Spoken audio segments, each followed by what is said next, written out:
この番組はご覧のスポンサーの提供でお送りします。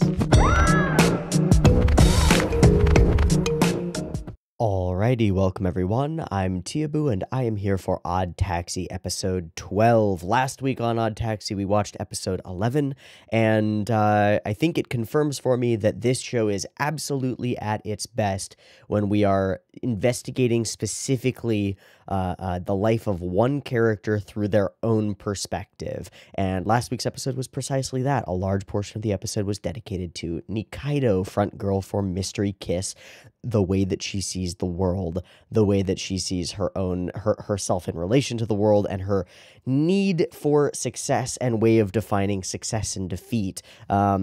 And also kind of this sort of tragic type A personality that she has, where she desperately wants to be the best at everything that she does, and yet she doesn't really have the talent to be the absolute best at everything that she does, except looks, and that gets her the position as front girl of an idol group. She dedicates herself to it wholeheartedly and finds herself alongside Shiho Ichimura and Yuki Mitsuya, two other prospective idols, working to make Mystery Kiss the best that she can, with Yamamoto as their manager, and all is well in the world until some dumb executive pig, which is how I think she sees him, comes up to her and goes, nah, Yuki Mitsuya is the front girl. Fuck you, you're not the best at this. And her world collapses. So she ideates a murder. She comes up with the idea of murdering Yuki Mitsuya to get herself into the position of first girl, front girl, and maintaining her grasp on that thing that she desperately needs and has needed for her entire life. And then she gets there and finds that she's already dead. So somebody else killed Yuki Mitsuya for some other reason. And I suspect, puts on Sherlock Holmes hat, puffs pipe, I suspect that it is the other identical cat girl who was number 4 and knows that if she knocks out one of the members, she may be brought in to replace her, which is fucking crazy, and that's what you need to be in order to actually carry out a murder like that.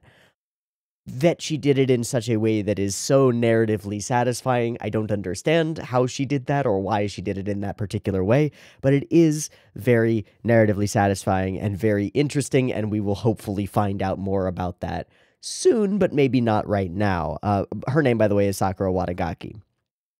Then some complicated things start happening. First off, we get Nikaido's relationship with Baba and an understanding of how these two very different people, one of whom is dedicated to success, but feels kind of hollow and empty because of that, and one who kind of just doesn't give a shit. Baba explicitly says about himself, "I've given up, whatever, man," which is hilarious and awful and hurts a little. But get an understanding of how she would lean on someone like that and honestly, in some weird way, admire him. Eventually, I'll mention this now, eventually Baba and Shibagaki will fall apart as a comedy duo, which is really sad for Shibagaki, I think, but maybe a good thing long-term for Shibagaki, I hope. After all, there is that giraffe dude who actually wants to be a comedian and be with him, and that would be really cool. Or at least like a talk show host or something. But then some complicated shit starts going down. They find the body of Yuki Mitsuya, and the whole case gets blown wide open. Oh, right. Crucial important thing. This creates the connection between Yamamoto, Mystery Kiss, and the Mafia because they bring in Yano and Big Tiger Man, to clean up the literal body that they are trying to cover up, in exchange for which the Mafia takes 50% of their future profits, as well as can use their members for whatever the fuck they want, leading into the Badger Games, thus tying the loop and explaining a whole bunch of the mysterious things about the members of Mystery Kiss that we've been wondering about for the entirety of the series. Good stuff. Great fucking episode. Really great. Put a whole bunch of shit together without overly, simplifying the rest of what still has to be put together. And in fact, while complicating it. So because of that whole situation, because of the discovery of the body of Yuki Mitsuya, We believe, well, two things. One, Yamamoto cannot show up and cannot fulfill his part of whatever heist scheme goes on here because he's dealing with a press conference. And then also the warehouse or location where we think that Yano and his crew are going to meet up with their money, a crucial part of our plan to deal with them and fuck them over, is going to move as well because it's no longer a safe location. Fantastic, both in terms of resolving story elements that have already existed and then using the resolution of those story elements to create new complications for the incoming story elements of the heist of sorts that's going to happen here. I think it's really, really, really stellar. I think it's really incredibly stellar writing, and I like it a lot. We also discover that Donraku, this background character who has had some weird influence on the lives of some people, Eraser, and also Twitter and tweeting and stuff, is either, I'm a little bit uncertain because of the way that we've spoken about it, but either he is a mafia boss or he is just a classmate of the mafia boss, which makes me think that he's the classmate of the mafia boss, and the mafia boss is the taper who we met, whose name escapes me at the moment, who we met in the sauna a couple of times, because he seems to know a little too much, and he's also got the full Yakuza tattoos, so it tracks, right? Seems like a bossu type of guy. Cool. Yamamoto no show, warehouse move, Baba and Shibagaki. Oh, right. In the meantime, sort of resolving kind of the biggest thing, but it's not really that big. I kind of think I understand what's going on here. Goriki continues to look into Otokawa's past, discovers that his parents died in a car accident that led to their drowning inside a vehicle, possibly as a forced double suicide is what they called it. So one member of the family decides to kill the entire rest of the family and themselves. Rough. And their young son escaped the car on his own, which explains to us a lot of Otokawa's dreams of drowning and his unsettledness near water and all of that jazz, all that stuff. Then Otokawa sought out Goriki sought out Otokawa's initial, practitioner, the person who led him through physical and psychological therapy after the event, and discovers that Otokawa kept a very concise, very specific diary and is trying to get his hands on it by expressing his friendship with Otokawa and how much he wants to understand this man. Cool. That's going to reveal that mystery, I think, because I think Otokawa will have written something in there that will indicate to Goriki, oh shit, Otokawa thinks of everybody as animals because he's weird, and also maybe some more stuff that we don't expect that's going to be important as well. And I think that's all of the things that happened in the last episode. Of course, deeply, compiled down and deeply condensed, and even though it's taken me 10 minutes to get through them, I'm still condensing them immensely because of the sheer density of information that was present in the last episode, which I think is fantastic, and again, an indication of great writing. So, nice. Now, the heist begins. Yano and crew and Imai and all those things are going to the bank to get the money. Dobu is watching in his own vehicle. Otokawa is trying to put the pieces together. He got confronted by Big Daimon, and we don't know what he's going to do because some pieces of his plan have fallen apart. How will this podunk taxi driver heist and pull the wool over the eyes of a pretty competent criminal in Yano and his whole organization? I don't fucking know, but I'm excited to see it all play out. I'm expecting some weird action, and I'm expecting Tanaka to show up at a most inopportune moment, because that would be also deeply narratively satisfying, right? That's what we're looking for here. This show's been good. I hope it continues to be good. I hope it sticks the landing here.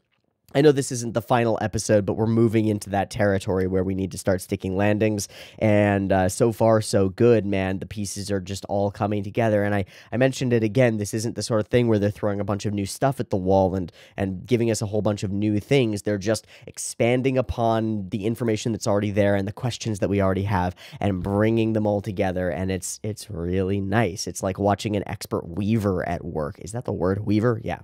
An expert weaver at work taking all these different threads and putting them together to create a tapestry of something beautiful. And it works. It fucking works. It's really cool. I like it a lot. Let's watch episode 12 and we'll see if we continue to like it. Probably.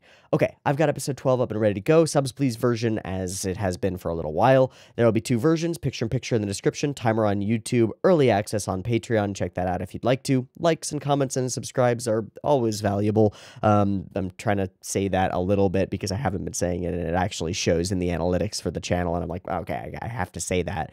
Otherwise, people don't do it. But that's what we're going to do. We're going to watch it. There will be a beep beep timer to count you down to 0. Let's watch the thing. Beep beep timer.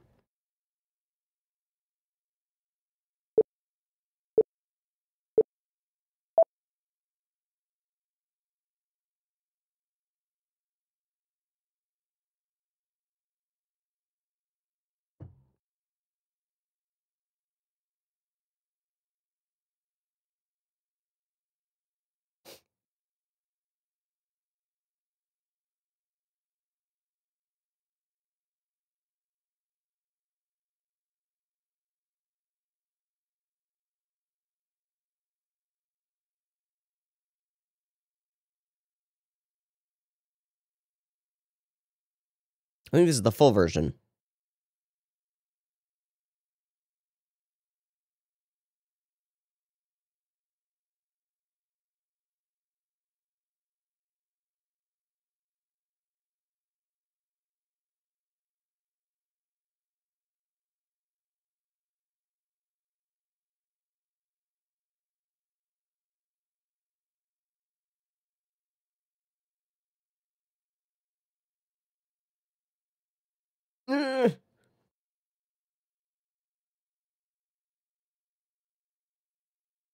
I like that image.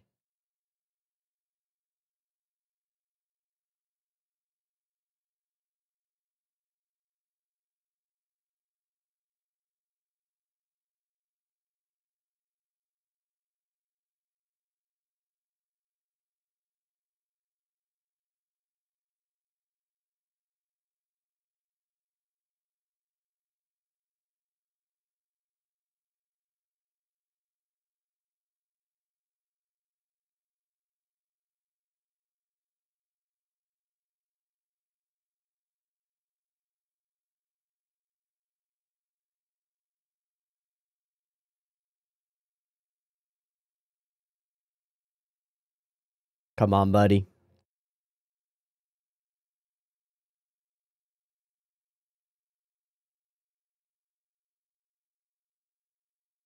That's money.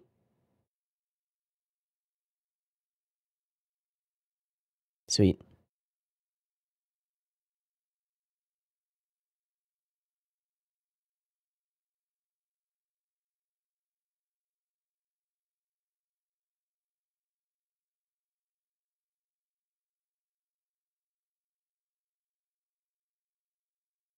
Uh-oh.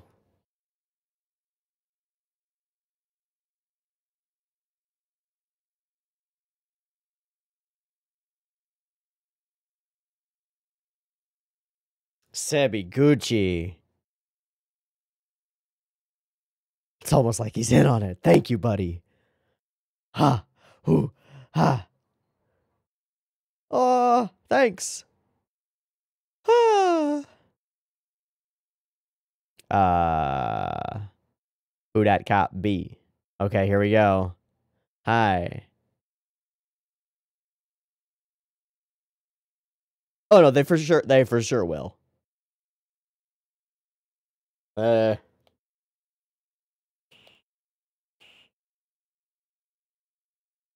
big Daimon. 9 cases.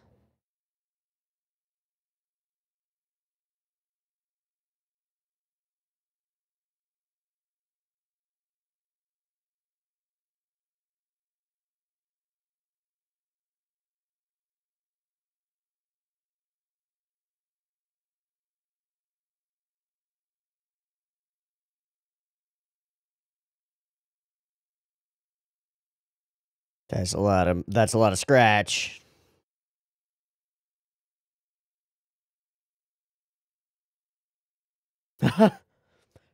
Sure. Yeah, okay.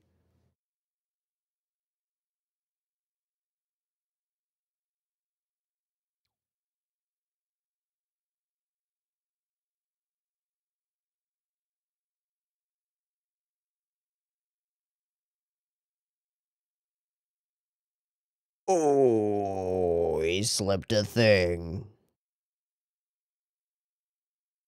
Little Daimon? I assume. Oh. Our first actual interaction with Donraku?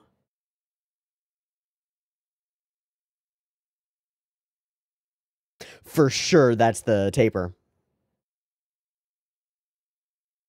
Ah, yep. That's why we focused on it.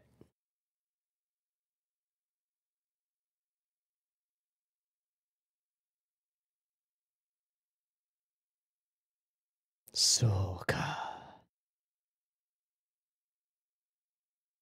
Kuroda. That's his name.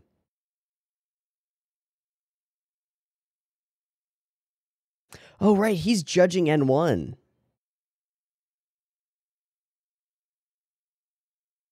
Oh, there's the giraffe in the middle. Yeah. Oh, they're doing it.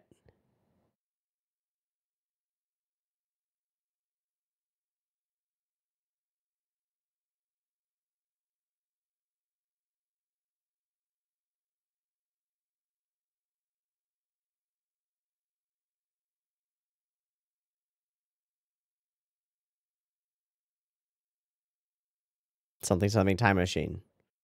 Hello, giraffe boy. Oh, he's got the pen. Speaking of which, I know I missed the thing, but whatever. Yeah, but then it doesn't work.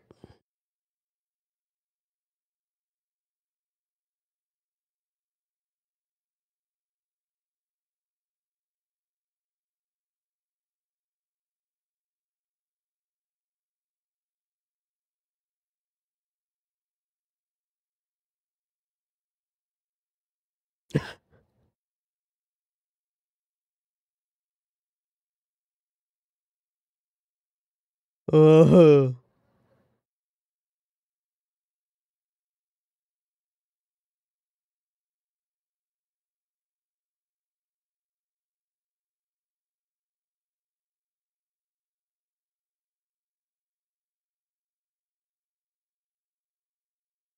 Oh.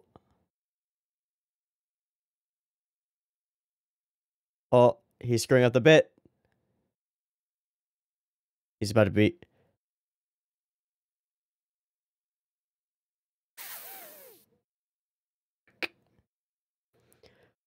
Fuck. Oh, I shouldn't have chased my dreams. Well. Oh, there's that track.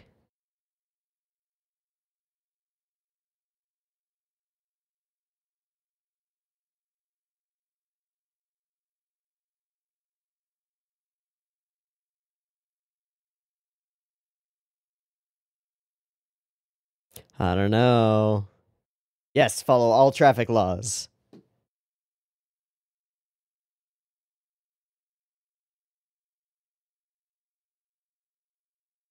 Mm-hmm.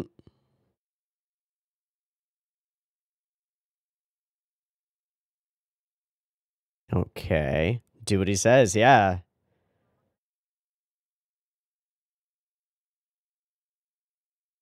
But he's not just looking for an excuse to pull you over. Big Diamond's in on this, baby. But he's only in on like one layer.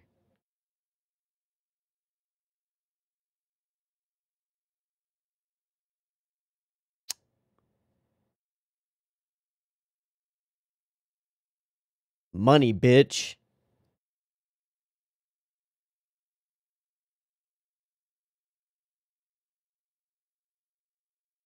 I mean, yeah.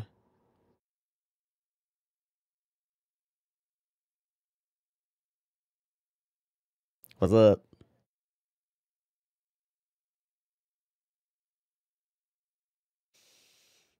No. Wait, but if he's actually in it. Oh, fuck.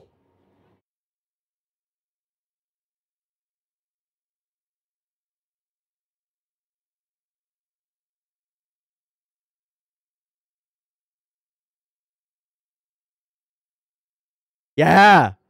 Yeah, he lost it. That's great. That's fantastic.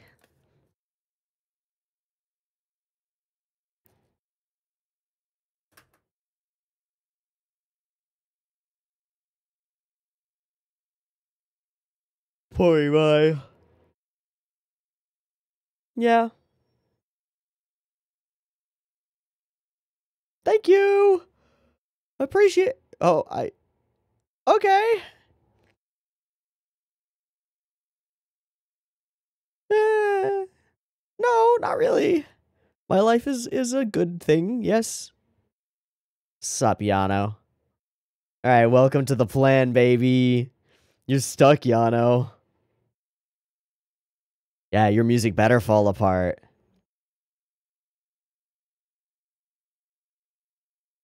All his smoothness, man.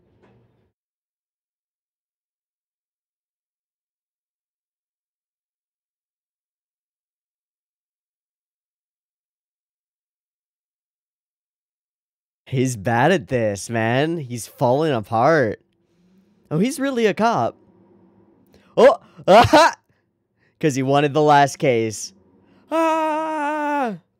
No. What up, fam? Peace. What's up? Hey, fuck you.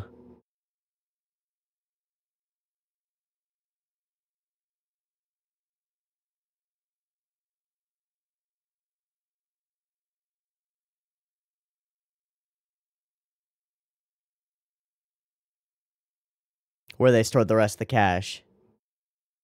Oh, yeah. Right. It was the Tanaka tracker, wasn't it? That's what he put in the car. Wasn't it? He's pulling in a third-party element to fuck things over. Oh.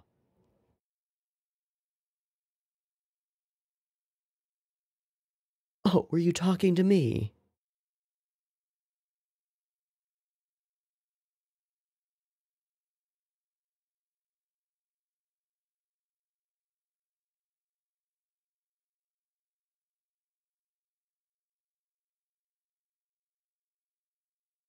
But Lil Daimon is not.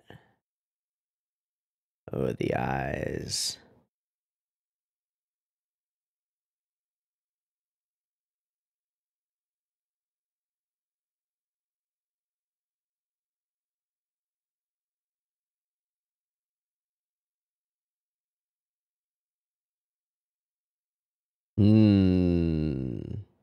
It all drops.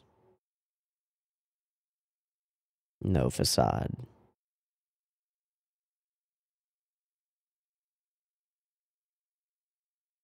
Yo, Tanaka, you don't look so good, dude. You don't look so good, dude. You should probably get some sleep. Is the car... Is he just gonna steal it? Oh, he's just standing there. Holy fuck.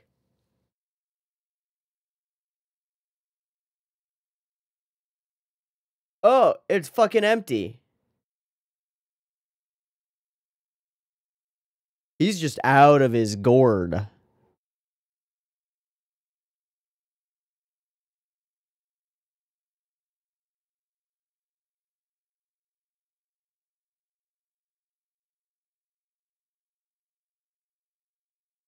If it was him at the harbor. But it was. It must have been. Oh, Tanaka.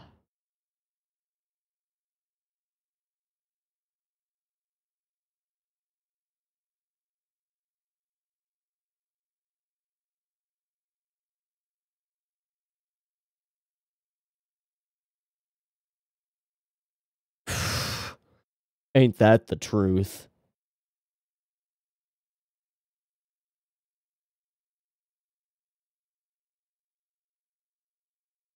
Dude, the little head movements are super creepy.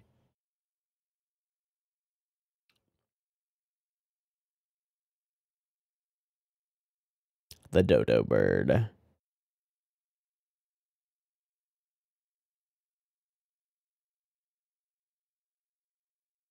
Clearly. He doesn't know what he did, so... It doesn't need to make sense. The man's psychotic right now.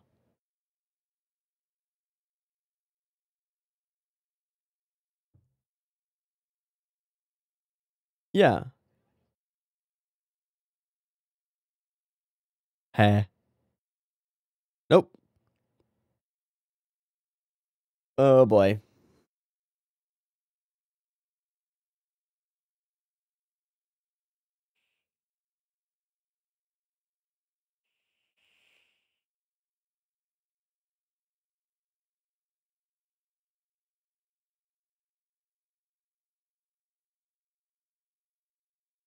Oh, I was waiting for that to come back together. It all comes full circle. One important thing for another. Tanaka, yes! Yes, Tanaka! Oh, he's gonna think he's the dude! You gave that to Shirakawa? Where did you get it? I used to collect them. No. You, What?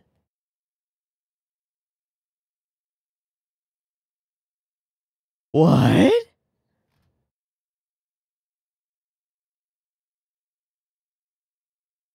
Right, there could be more.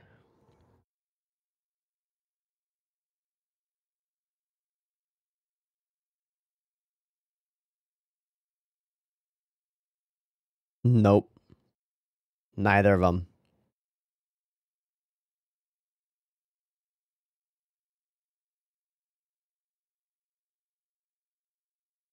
God, he moves so creepy. Never played it.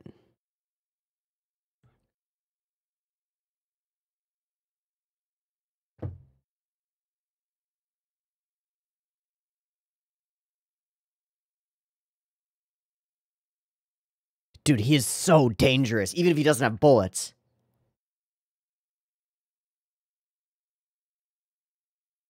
Watch it be fucking Yano. It's the kind of thing he would do, right? Whoa.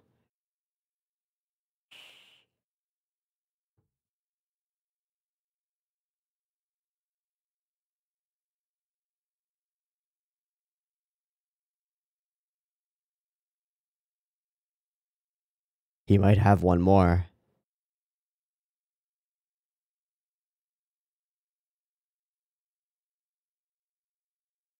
Now, what is his icon?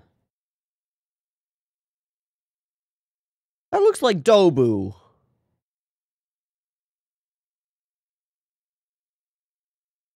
Right. Oh, you're gonna fucking die, dude.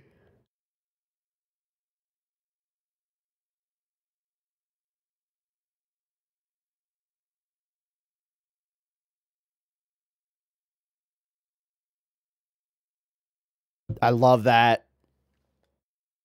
Oh my god, I love it. Tell me you have a bullet. Tell me you have a bullet.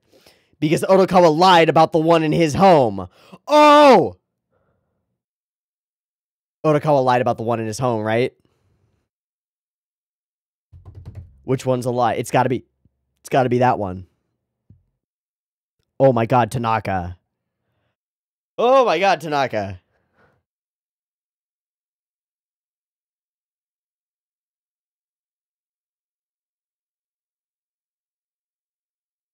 Bye. Have fun. The police will pick you up soon if you just go running down the street with a gun in your hand screaming. They're gonna find you. Because Otokawa lied. It's the only thing I can think of.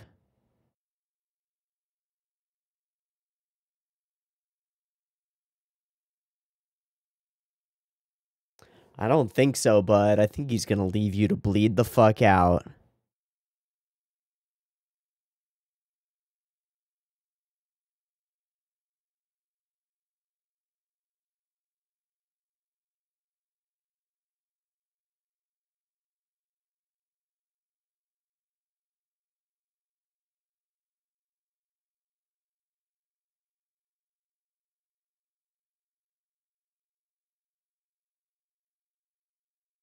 I did not expect that to be Dobu. Oh boy. One taxi driver versus two hardened criminals. Die, Dobu, die.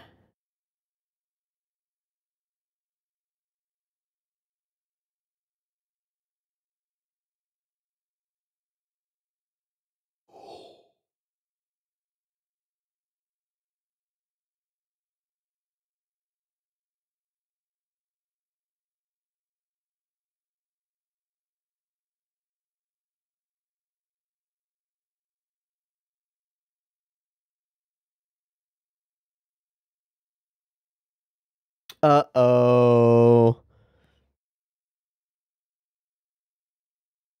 They fucking yoinked the cop car. Uh-oh.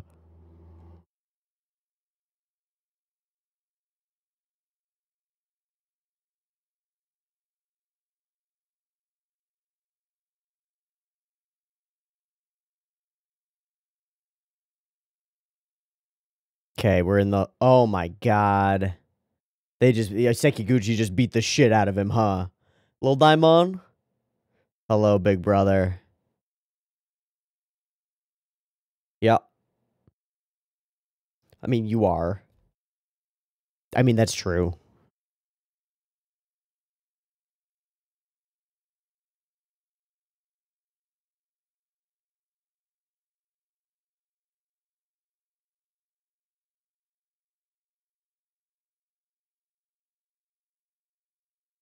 Justice. Oh, Lil Daimon.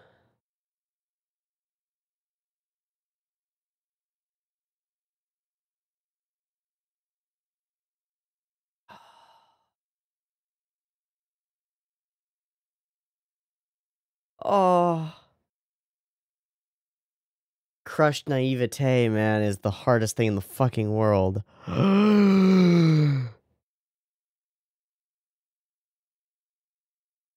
No, I was hanging in the... Oh!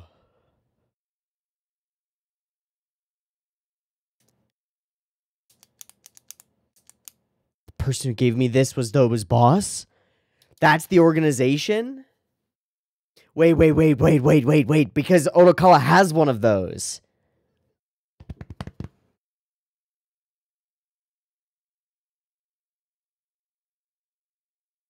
So he discovers the difference between law and justice.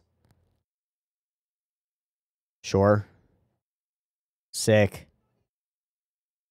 Oh, it's so cute.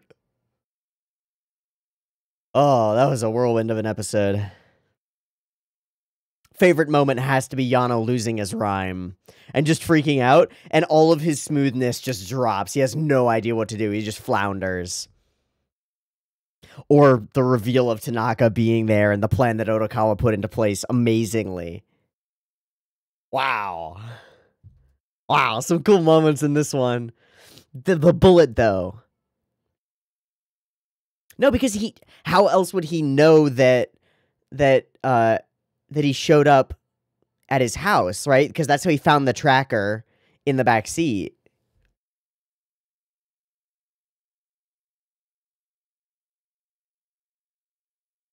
I think. No, the bullet that shot Dobu was not Tanaka. That's it. Oh, little boy. Little version. Uh-huh.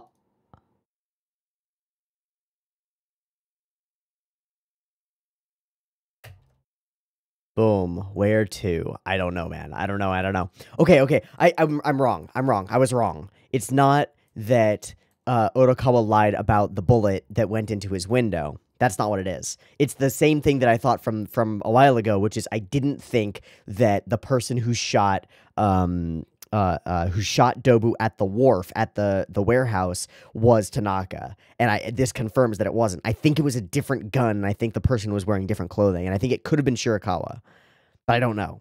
I don't know where she would get a gun. I don't know how that would work, but it's possible, right? One bullet, the unexpected bullet.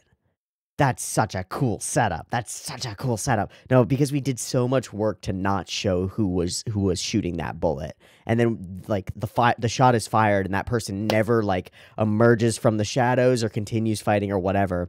And Tanaka would have no reason to shoot Dobu on sight, right? He would be looking for Otokawa, looking for the taxi driver, and he would shoot him.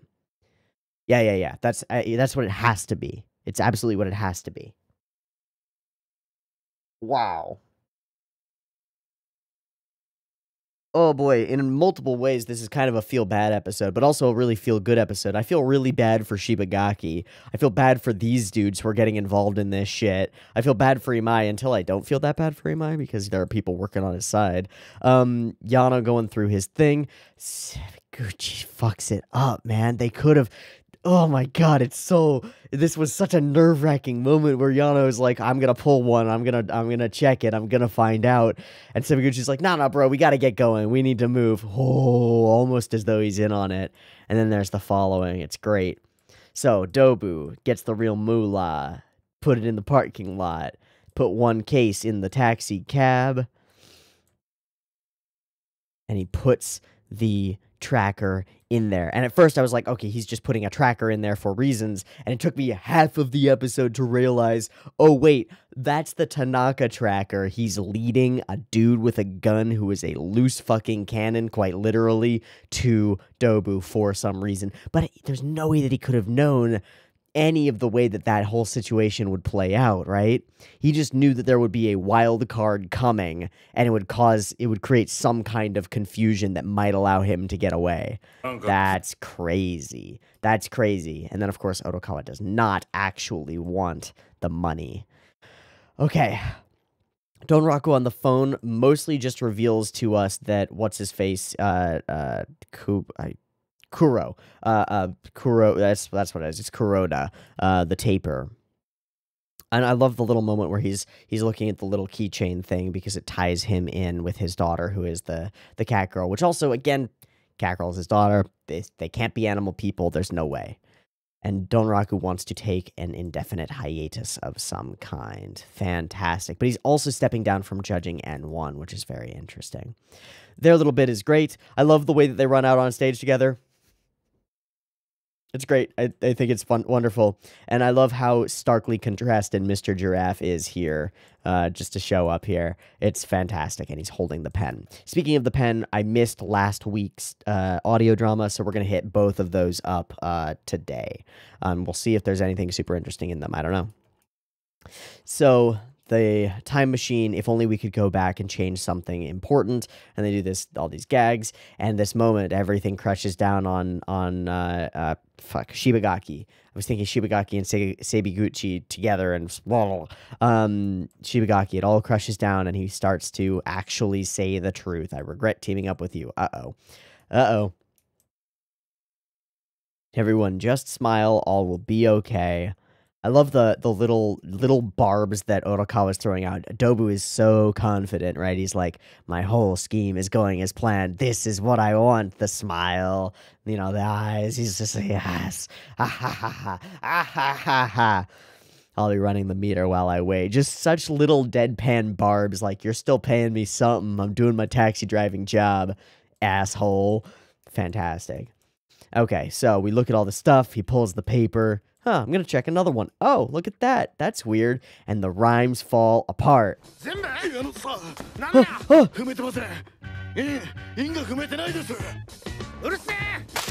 it's still a beat that Yana would be able to vibe with, right? But now the beat continues on without him following along with it, right? It's more than just like he loses control, because we talked about this before, that Yano controls his scene, right? He walks into a scene, he starts rhyming, and the whole like non-diegetic musical sequence goes along with him. Now he's bitten off more than he can chew. He's holding on to more than he can hold on to, and it slips through his fingers and takes on a life of its own.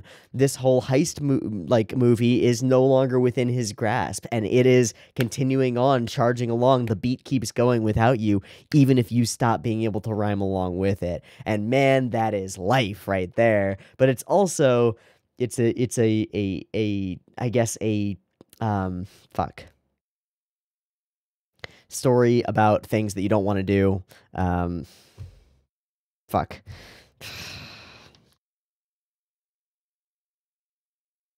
Cautionary tale about crime and wrestling with forces that are much greater than yourself. Obviously, it's something that you have to do. And we've got two sides of this. We've got Otokawa wrestling with forces that are much greater than himself, but he does it in a particular way. And then we've got the arrogant Yano wrestling with forces much greater than himself, and they slip away from him. And the beat keeps on going because life doesn't care about you. But it does when you've got everything in hand and when you've got everything together and when you're like genuinely confident. But when you lose that, it all falls apart in a moment. In an instant, it's gone. I like the scene. I like the idea. It's set up over the course of like 6 episodes to get to this point. And man, it pays off in a thematically valuable and interesting way. I like it a lot. Look into those bankers. They fucked us over. Nah. And of course, he's in on it. He understands what's going on here. Exactly. So, a little big dive on. He's not letting them out. He's not letting them go. And it's great watching Sebiguchi look at his boss, the like front man, the face, right? The guy who does all the convincing and the smooth talking. And Sebiguchi is like, you're fucking up, dog. Like, you're actually screwing up right now, and you're not giving good lies. You're not doing well. And he keeps thinking about it and being like, whoa, Yano-san. Wait a second here. Something's weird. This is more than a little weird here. And eventually, though we don't see it on screen, eventually this it turns to Sebiguchi's way, right? Which is beat the shit out of the people in your way and keep on going. And that's what we hope to use to reconcile this and figure this out and fix this, is just beat the shit out of him and be good. Dude, Dobu is so smug throughout the episode, right? He takes on that position of being kind of the Yano, right? Where things are going his way and he's just so damn pleased with himself about it. Oh boy, is he happy. And he's malignant and malicious, right? Like there's genuine malice here. Ah, perfect victory. I love seeing my enemies driven before me and hearing the lamentations of their women, right? You know? All right. So we got to collect the first one. Right. Yeah. Were you speaking to me? So passive aggressive from Otokawa. So like, I'm just doing my job, but I'm gonna fuck you over, bud. Just seething on the inside. You imagine. I love it. Why are you putting on this weird act? And the answer is because he's just acting the taxi driver in the dash cam, right? So that there's a consistent, like, oh, I just got pulled as a taxi driver and was told to do all these things. He's covering his own ass. I think that's what's going on here. And I think it's great. So, Dobu starts to freak out, right? Because the flip side of this cocky confidence is the fear that it's not actually all in hand, right? And so he starts to use threats and he starts to fall all apart. And we say it pretty explicitly that Otokawa says, I almost forgot that you are that kind of person. But he is that kind of person. He's smooth enough to keep it covered, but Dobu is a bastard. He is a monster of a man. And Otokawa knows it and has to be more careful here. Like, he must.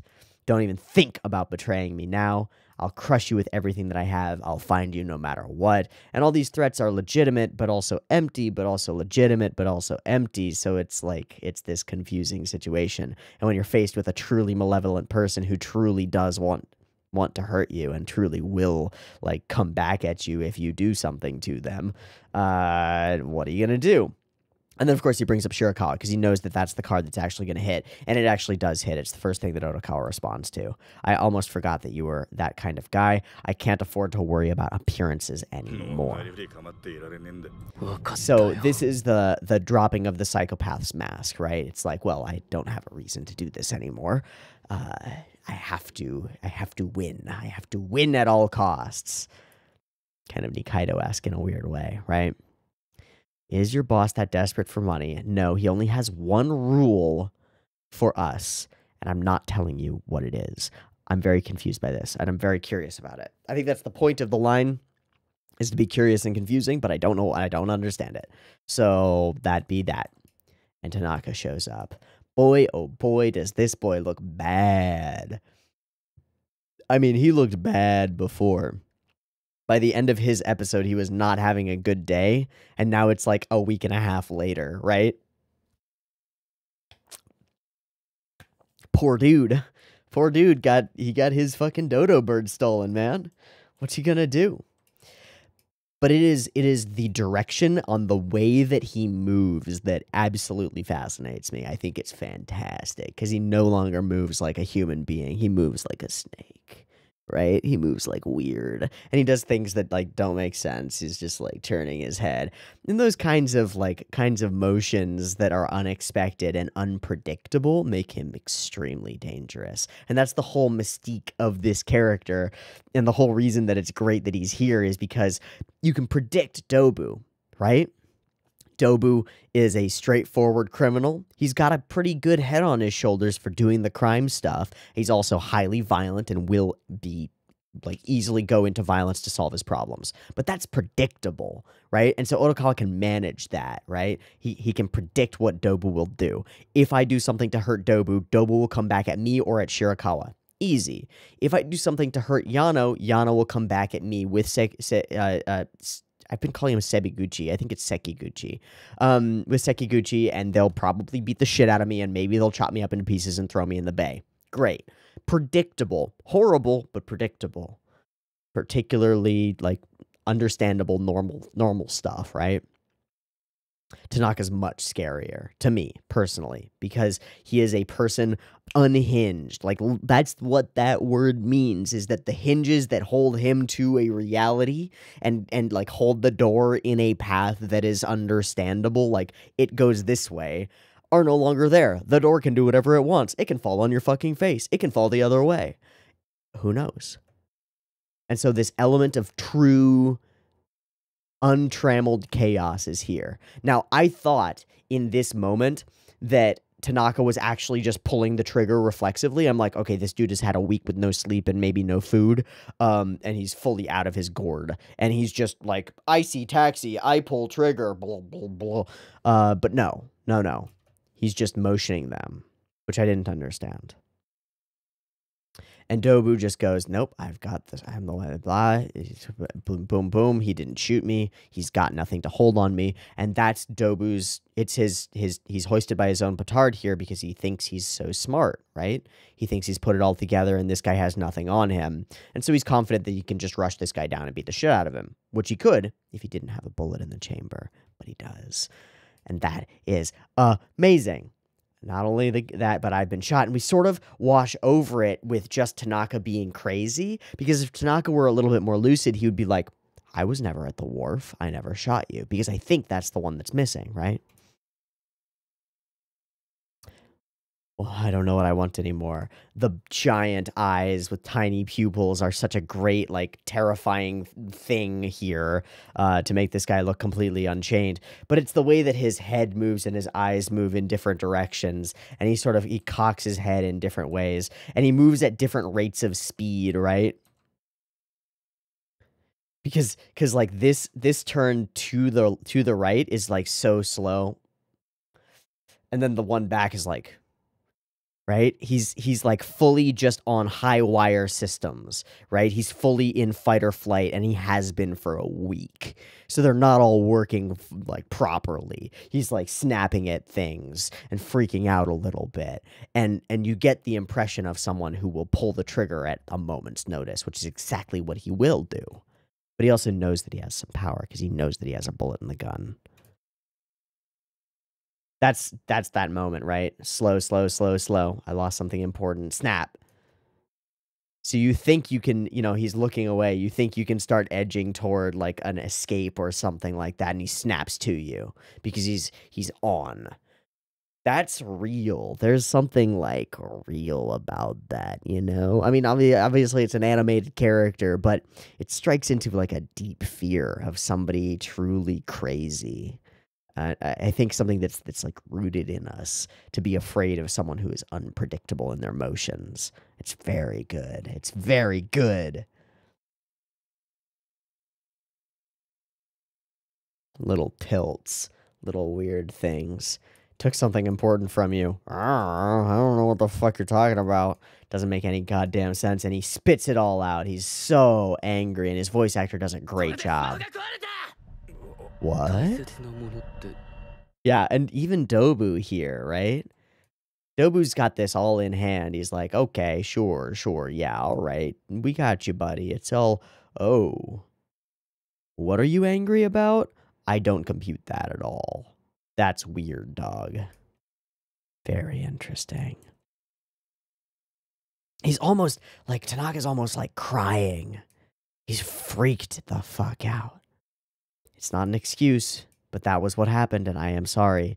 And he bows down, and we've set this up from, like, episode 1.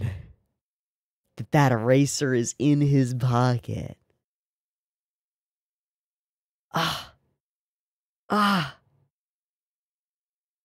Chills. Not like scared chills, though those are present because of the Tanaka situation. But just chills. What a good under the radar setup. What a solid thing. And then, of course, there's the other element, which is that Donraku himself is related in some sense to the Yakuza. And so there is a reason, a conceivable reason why previously Teeaboo might have given that, Shishirakawa might have given that to Otokawa, but that's not why. It's not because he got it from, like, a friend there. It's because he's Ditch 11, right? How else? It has to be. And it drops, and we rack focus in. Huh. Weird. And I love the expression on Teeaboo's face with, like, the cocked eyebrow and just his eyes follow him. He's just like, the fuck? What is happening? What the fuck is happening? My superior knows Donraku. It ended up in my hands. It was a long time ago. There was only one, though, and he knows that's actually true. There might be leftover inventory. Maybe. And so he brings up Ditch 11, and we get this blink from Teeaboo. But no real reveal. Blink, blink. Do you know what Zuden is? Oh, yeah, he's got the eyes going to the side. But he's also just tracking a dangerous creature, right? He's just following him with his eyes. They're the person that conned me out of 100,000 yen when I was in grade school. They're the person that destroyed my life. I want to check if Zuden is on the phone. And so we pull up the icon, and it's fucking Teeaboo. 100%. Oh, that's right. You can tell. Outlines, baby. Now, that's magic. I don't understand how he's capable of that, but who cares? It's crucial for the story in this particular moment, and it's an amazing setup. Oh, and here, this is where we start getting the that sound effect. That sound. Those highly distorted, like, low-ish thing. Somebody did mention in the comments on the first Tanaka episode what that reminded them of, which is the bad guy in Spider-Man, the animated Spider-Man movie. I forget what he's called. But that is exactly it. It's exactly the same kind of, like, that's an air raid siren. That's cued into me as, like, bad thing, and it's amazing. Bullet fires. Down goes Teeaboo. Tanaka freaks the fuck out and starts running. Okay, all right, bud. You've done your job for the story. Bye. Later. Also, he left his phone with Otokawa, which is crazy. It might be actually very important that he might have done that. Take me to a doctor. Take me. Please, please, please. The police will fuck me up. How about no? No, I think I'm going to take this opportunity to get away from you. Bye. I'm not sure here. I'm really not sure.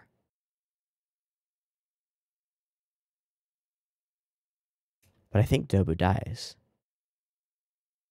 Now, we stop at that moment. We cut away. Like, if we held for another 5 seconds, we would see whether he draws breath again. But he fell slack. I think he's dead. That's crazy.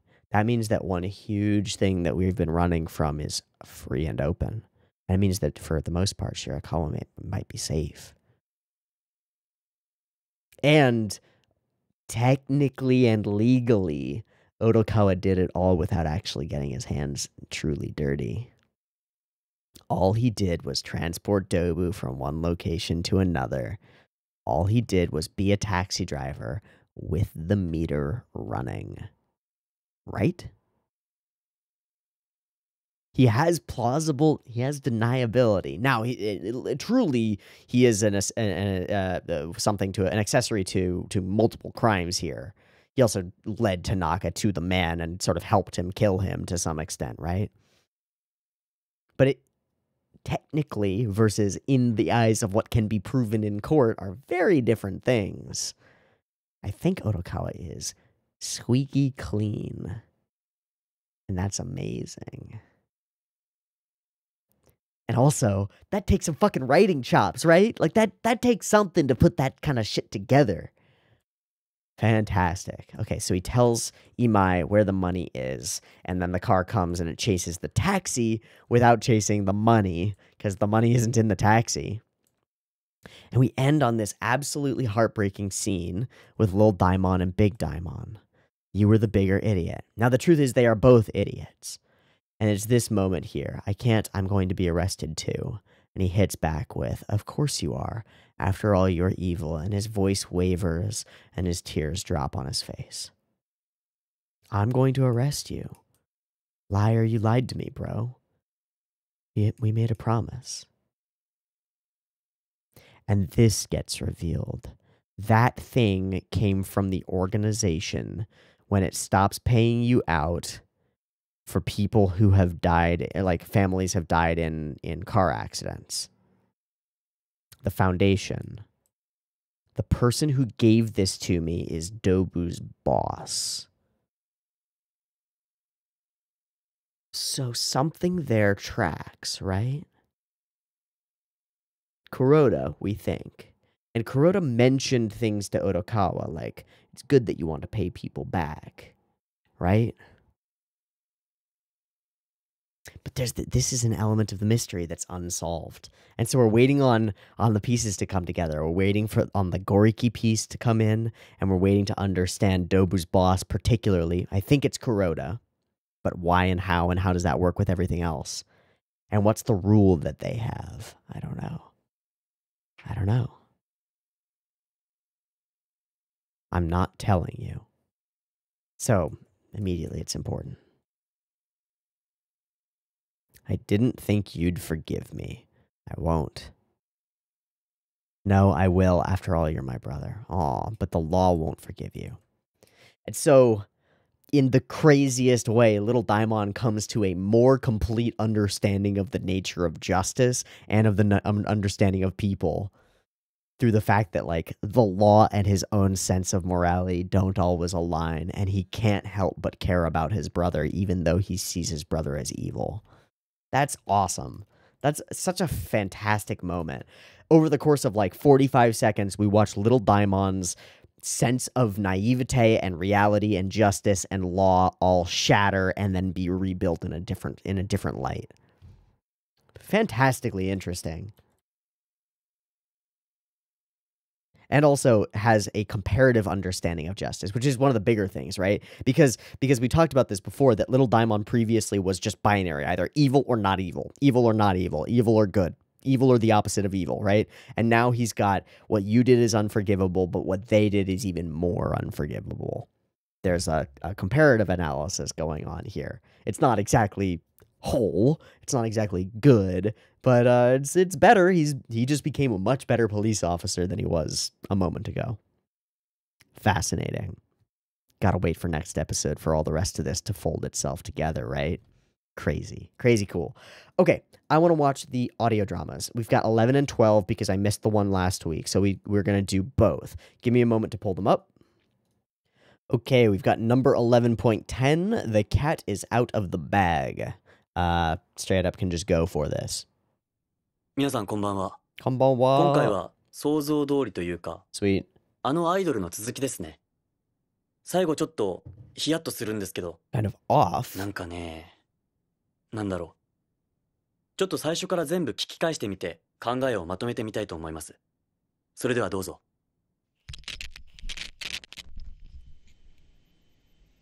ねえ市村さん、今日のお昼お寿司だよ。え、なんで？すごい。お寿司食べたい。お腹すいた。市村さんどれ食べたい？私はハマチ食べたいな。私も。え？私もハマチ食べたい。これはじゃんけんだな。いいよ。いくよ。せーの、最初はグー、じゃんけんぽい。やったハマチもハマチ食べたかった。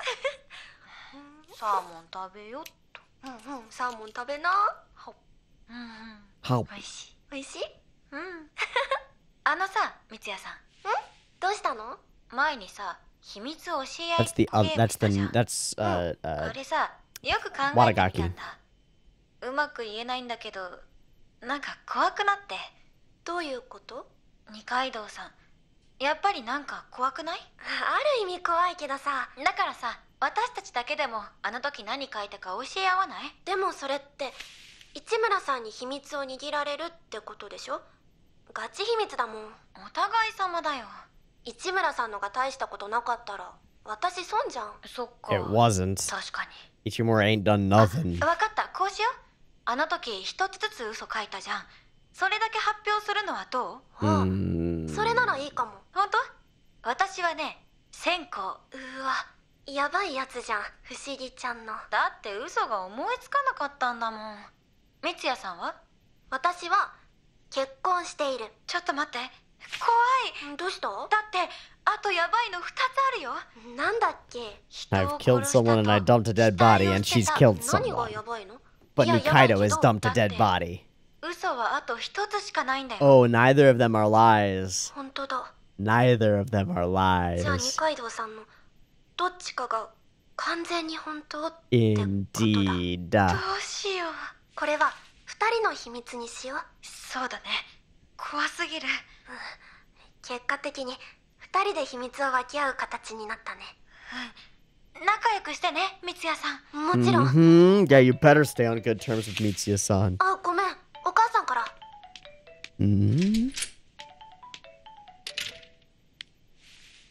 もしもし？どうしたん？え？大丈夫 Again, や。 speaking in a Kyushu accent. え？本当に？それ本当に私の声やった？間違いねえ。盗聴っちこと？そのネットの URL 送れる？ She found 分かっ this. た。気ぃつけるけん。大丈夫。それは気ぃつけてるけん。 Maybe. ありがとう。じゃあ、はい。 Whoa. Okay, I'm going to take this as full confirmation that just because I guess the reluctance to share and all the things, I think this is confirmation that Wadagaki killed the actual Mitsuya-san. Because we know Nikaido's secret. We know that it was I've dumped a dead body because we watched it happen. And again, there's a chance that the camera's not being honest to us, yada yada, that the director is lying, blah blah blah. But it doesn't track with the way that the story is going. So I think it was Wadagaki. Now the question is, was that actually her mom on the line? And if it was, the way that conversation goes, the idea that there was a wiretap that you need to be careful, implies to me that her family is to some extent in on it. Which is a crazy thought, but not that crazy. Especially not in showbiz. そのネットの URL 送れる？ But what did she find? Did she find this? Did she find his leaks of the pen tapes? I think so. Because she might have found the game that was played, right? Interesting. Very scary. Very interesting. We'll see if that ever comes into play. I mean, it won't because it's part of the audio drama, right? Okay, let's watch number 12 and then we'll wrap. Hubbub at Shibuya Station's New South exit. Cool. どうもこんばんは。こんばんは。すみません皆さん。今回は何も音を拾えなかったんです。Oh. 正確には拾えてたんですが、喧騒しか聞こえないという。前のタクシーの車内に置き忘れられたパターンですね。その時はまだタクシーのおっさんの独り言は聞こえたんで、ギリ配信に耐えられたんですが、今回はガチの喧騒。とても困ったんですけど、なんとですね、その喧騒の中から場所を特定して、なんとか回収に成功しました。場所はですね、渋谷駅新南口の自動販売機の下です。大変でしたよ。 Sounds like maybe うっすら聞こえる音を手がかりに Mitsuya-san got rid of it. すごくないですか？ Yeah, good job, dude. でも残念なお知らせです。次回で最終回になります。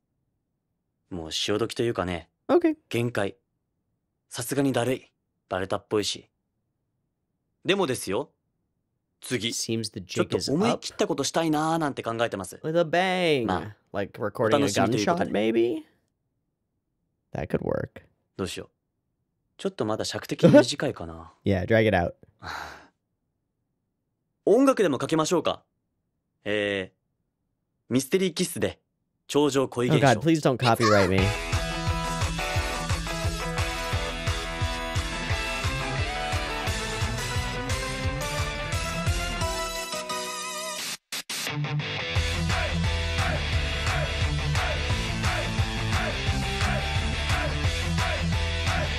Is this how they released a song? I think this is how they released another song. 超能力なんて信じてないでしょ。私は同じこと思ってたはずだけど、私たちだけにしかわからないことなの。二人だけ愛回転波非科学的かみたいよ。理由なんていらないの。理由なんて私今がいつも私のすべてなだけで、その今を多く見てもらいたいだけで、種も私もない恋に落ちたの。私頂上恋現象、金縛りのようにあなた占領、言葉なんて必要がないの。 Honestly, I don't remember if you ever heard this, but I like it. I like it a lot. 好きにさせて邪魔はいらないの。滅ばなんて必要がないの。ミステリー全力頂上恋現象。何を言って This is the whole rest of the thing, isn't it? Shit. Not what I expected. I'm down. 感じてるはずだけど、私のあなたにしかわからないことなの。二人だけ愛回転波非科学的かみたいよ。秘密なんていらないの。秘密なんて私、君がいつも私のすべてなだけで、その君は多く見つめていたいだけで、種も証もない恋に落ちたの。私頂上恋現象、金縛りのようにあなた占領、言葉なんて必要がないの。解明不可の超恋現象、私たち頂上恋現象。 What if the song was written about Baba? No, it's too bland. Well, I guess that fits.